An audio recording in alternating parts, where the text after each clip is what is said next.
Casey Thomas. I just graduated from Hamilton High School. I'm Kayla Hutchins. I am a senior at Zeal West. I'm Jacob Van Horn. I am a senior at West Ottawa. I'm Santos Montes. I'm going to be a junior at Zeal East. I'm Felix Rohr, and I'm a sophomore at Zeal West. So the driving question that you guys gave us 2 weeks ago was how can Holland BPW engage with our community to celebrate the hidden infrastructure and work we do for our customers. If you want to refer to this at any point, it's also up there on the wall for when doing the presentation. So we started off by researching who BPW is.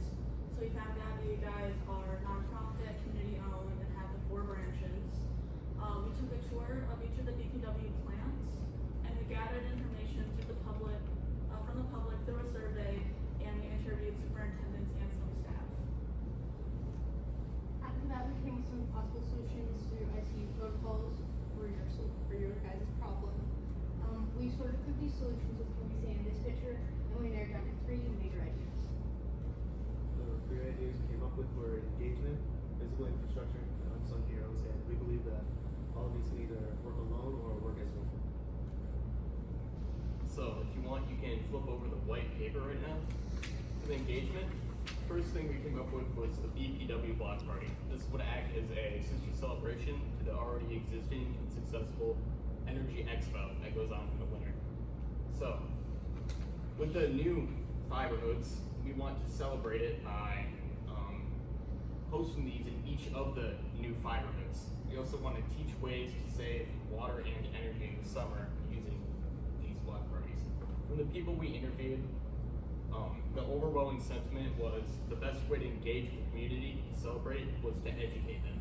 So we see this as the best way to achieve that. The block party will take place every Saturday from 10 a.m. to 2 p.m. for about 3 to 4 weeks. It will replace the current open house that will take place during mid-July, and we will rotate around different fiber hoods every year.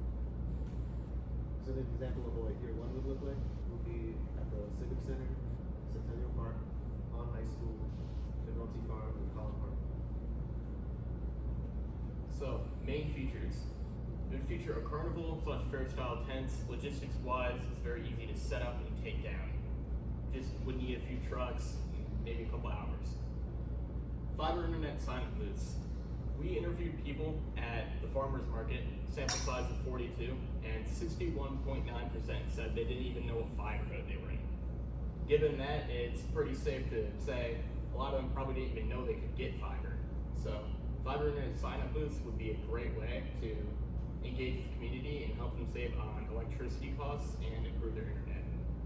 Hands-on educational activities. In the current open house, there are already several activities that kids can do while they are touring this facility here.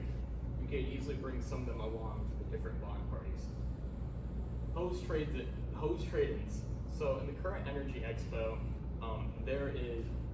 they trade in old incandescent light bulbs from Christmas trees for new LED ones that are more efficient, and it's very, very popular. So we were thinking we could do something similar where people trade in old leaky hoses for newer ones that are more water efficient. Kids lemonade stands will help foster community engagement. Whenever I see kids lemonade stand in my neighborhood, I always feel inclined to give them some money because I think it's pretty awesome. And free popsicles, because who doesn't love free food? Everyone loves free food. So our next pillar is painting utility boxes in Holland. We think that painting utility boxes will help engage the community because people will go out and paint like the utility boxes and see the beautiful art there that they hadn't seen before. And this project is largely inspired by San Francisco, where these are some examples actually of utility boxes that were painted in San Francisco. And that's kind of what we want to bring to Holland. The target audience for this project is residents of Holland, mainly local artists in schools like Holland High School or Hope College. And we think this will fit the driving question because it'll be exposing hidden infrastructure that people hadn't seen before. So looking at big picture stuff, we also want to mimic San Francisco in certain ways in terms of the large scale things. So also there's a pamphlet here, that black pamphlet there is a lot of information about this project and promotional material for it.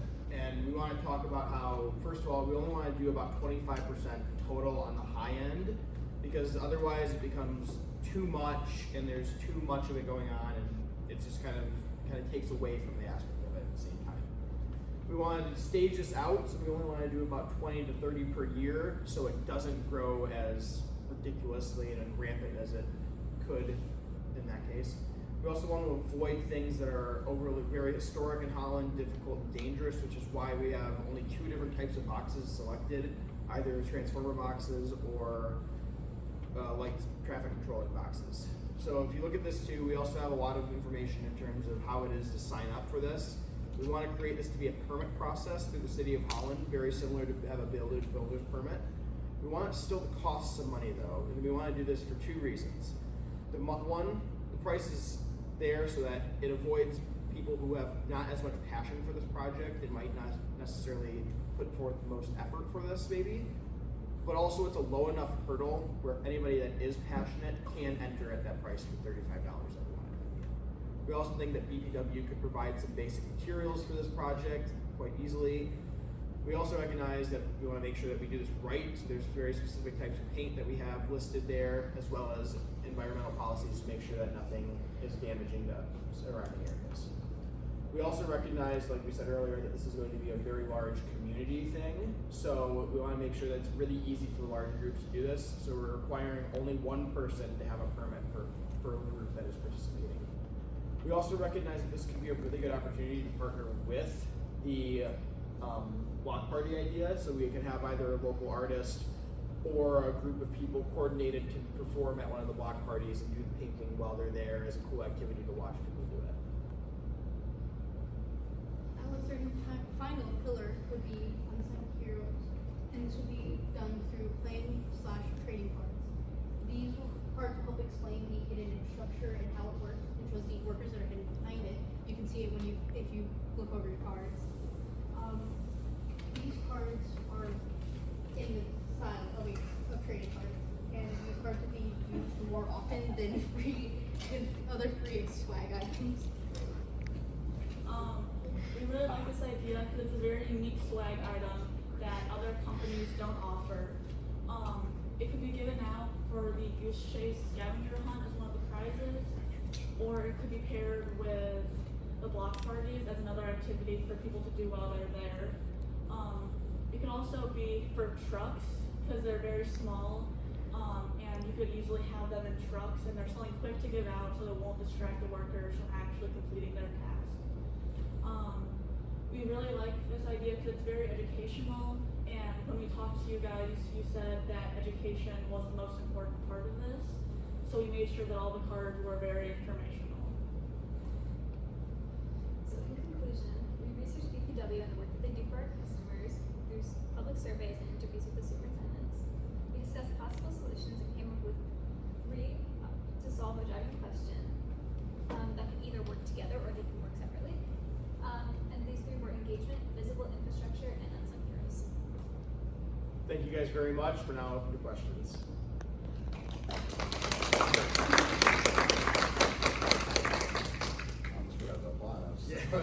Yes. Can you run back through that $35 pricing you were talking about? So yes, so this number did not come out of thin air. We looked at a Holland builder's permit, and the lowest price for a builder's permit, if you're doing like free work and your work costs $0, or is a $70 permit. And we wanted it to be lower than that because we thought that was a little high for this project. So also with that $35, we understand that there's a lot of processing involved in this, and also providing that materials. So that's kind of why that's there to begin with. Also, just like we said, it's enough of a speed bump to prevent like a group of, I don't know, kids from just going out there and painting a box some dumb color. Do you mind kind of sharing your experience when you were doing the farmers market interviews? Well, besides like interactions and people not knowing they get fiber, how was that feeling? How was that engagement? Kind of walk me through it a little bit. We had surveys with a QR code that people could scan, and it would link to a Google form, which they could complete on their own time. And we also had some vendors that were willing to host our papers with QR codes, so people throughout the day could scan them to complete the survey. Again, we got 42 responses, so it's a pretty decent sample size, and all of them were from Holland. So Okay. After a lot of no's. yes.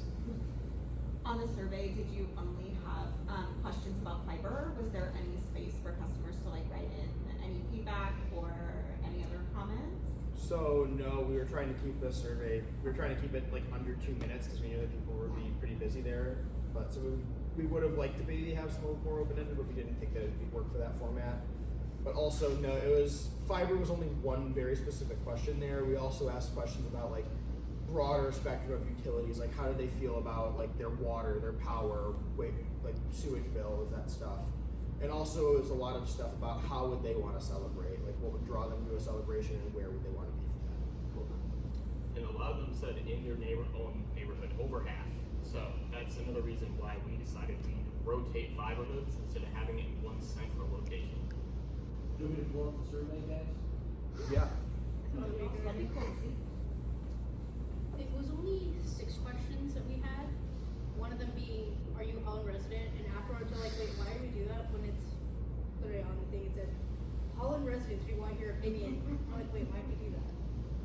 It makes sense to include that question because you were able to have an exclusionary way to have people not participate in the survey who weren't your target. So you made the right choice there.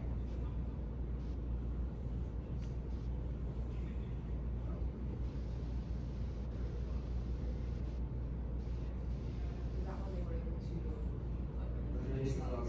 Yeah. There's a lot of ATK, community, and so many different ways, right? The one that was, we don't have internet. Sure. 35% of them have BPW. I mean, that's pretty cool. It was 16 to 15, so it was very close. They could be, yeah. Oh, another thing, a lot of them, we asked if they had fiber, some in person, and they'd say, well, I don't know. And we'd say, what's your provider? They'd say BPW. And we'd say, well, you have fiber. And they didn't even know that.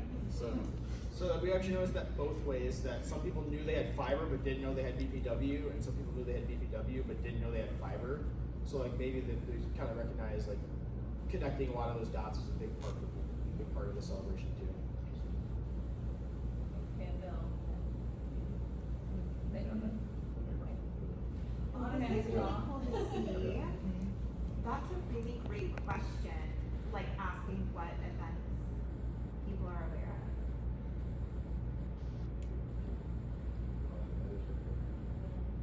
Good job on the expo. Thank you. Even the people said education. Education That's experience. what they're looking for. All right. Well, phew, I can stay in this room. Yeah, there was a really great moment during their entry event when they did all the tours and stuff. They talked to Bill. Bill came out and brought some stuff and did like a quick intro to broadband since there really isn't a place to really tour there. They asked him that question of like, what do you think, what do you want the community to understand or blah, blah, blah. And he said education. Then we went to water treatment and they talked to Chuck and he said the same thing. He goes, I think educating the customers is the biggest thing. And it was like totally an unplanned, and I think that it totally matches with the survey. I think that they really listened to what our employees were saying, but then also what the community feedback was, and using that alignment to kind of formulate this plan, I think was really smart. So after this experience, if there is something you could do differently, like say go back in time and change it, what would that be?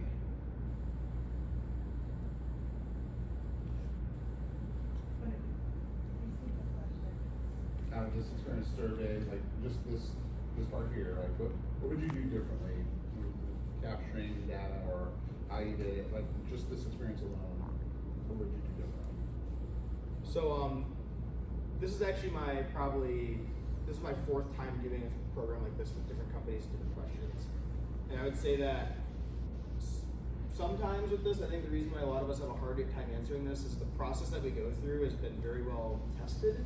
So I think that's something to think about with this. I think I don't personally have a lot of regrets with how this went. I think that a lot of the processes we did, we analyzed a lot of things. There were a lot of solutions that we threw out the window very fast. So I think that there was a lot of terms of, we've kind of thought about all of these different angles, so I think that we don't regret anything that we have, I would say, personally, but. That's good. Were there any solutions that you guys came up with that you didn't select that you really wanted to kind of explore a little bit and maybe it got quashed a little bit? So, Social media. yes, we very early thought we wanted to do something with social media because we know that that's kind of how we as our age group find a lot of our education resources from, and a lot of that. But we realized very quickly that you guys did not have an interest in it, first of all, which was very fair because I think you guys have the social media you guys have fits your guys' what you want already. You guys are very aware of social media with that, so we recognized that it was not something new that you guys were going to be doing, and not something that would fit your guys' profile. And also, just kind of, it wasn't anything that was going to be really innovative in terms of anything. There wasn't anything that was like rock anyone's world with social media. We know that some companies make kind of, for lack of a better word, silly videos to try and get people roped in, but we know we want to be serious. We want to get straight to the point. You know, if someone's got their power down, they don't want to go and look up BPW and see them doing TikTok dances. You know, it can, make people upset. So we ended up scrapping that idea. We think these are more effective ways to get on with the community. We also didn't feel like doing silly things on social media to get it would also fit your guys' agenda as well as the message that your company has as a whole, so it just didn't fit, or like that was something we couldn't keep. I'm really impressed with the thorough planning you did, especially with all of it, but I'm focusing on the painting of the boxes. And I've been places that this is done, and it's a delightful thing to see. So you put a lot of detail into thinking through that plan, and that's very impressive. One question I had about the block parties is when do you see that who would run the lemonade stand? Would that be like you said, children have a lemonade stand, or would we get engagement from the neighborhood somehow for that, or would that be just BPW people? It would be kids, because if kids can see, or families can see, that their kids can host their lemonade stand here, they can make a little bit of money, it fosters community engagement, it helps rope more people in. So, get people in, then educate. That's the main goal. I think that builds the connection of economic development in a very basic lesson of economic development, right? Like here's the water, so your lemonade. Yeah.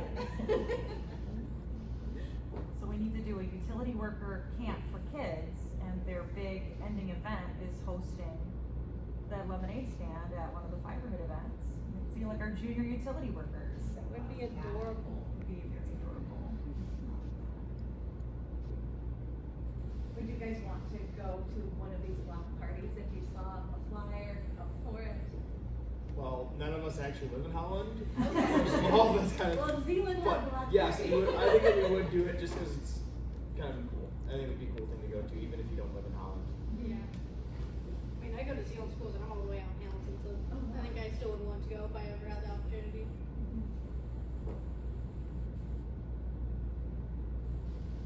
Any other questions? I guess I have a question. So the painted boxes would be like top 20, like at the most 25% of the boxes around the city. It sounds like any Holland resident would like sign up to paint a box. Did you guys think of any like process to choose who's, or is it like first sign up is the first person that paints it? You guys also talked about like local artists in schools, so is there some sort of like process to choose who would paint the box?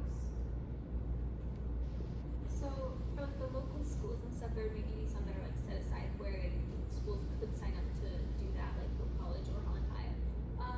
But then for the process for like local artists and residents, it mostly be first come first serve, but the like